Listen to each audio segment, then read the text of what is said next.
James was just another regular guy when he received an email that made his stomach drop. The subject line contained his password, a password he used everywhere. The message was simple yet terrifying.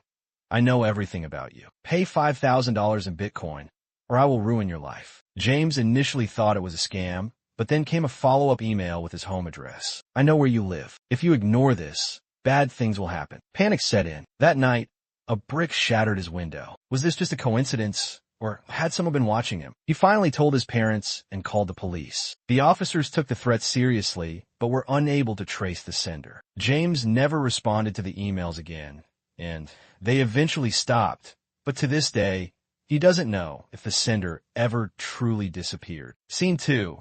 The Obsessed Fan, Visuals. Radio DJ in studio. Stalker's blog. Eerie Shrine. Host.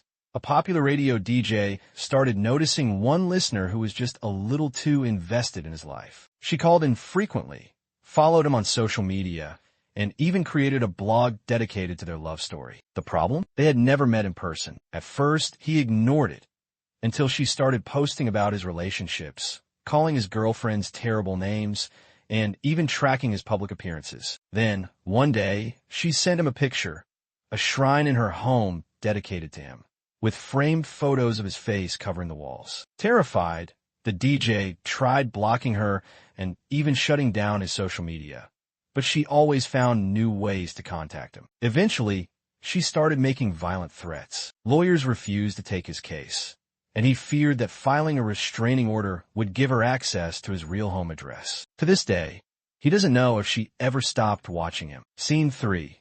The fake job interview, visuals. Mysterious email. Abandoned warehouse. Suspicious car. Host.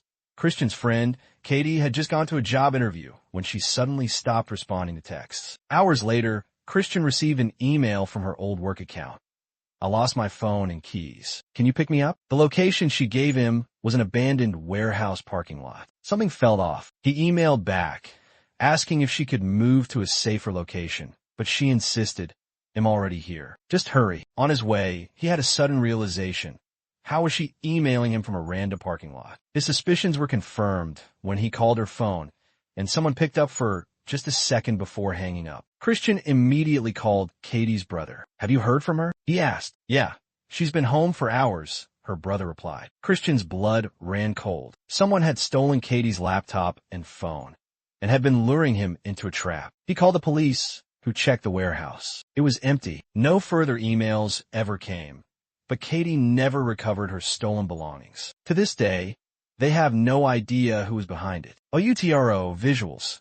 Hosted desk, eerie music fading host. These stories remind us to always stay cautious online. Phishing scams, blackmail attempts, and even potential real-world dangers can start with something as simple as an email. If something doesn't feel right, trust your gut, do your research, and never be afraid to ask questions. Have you ever received a creepy email? Share your experience in the comments below, and don't forget to like and subscribe for more terrifying real-life stories. Closing visuals. Dark screen.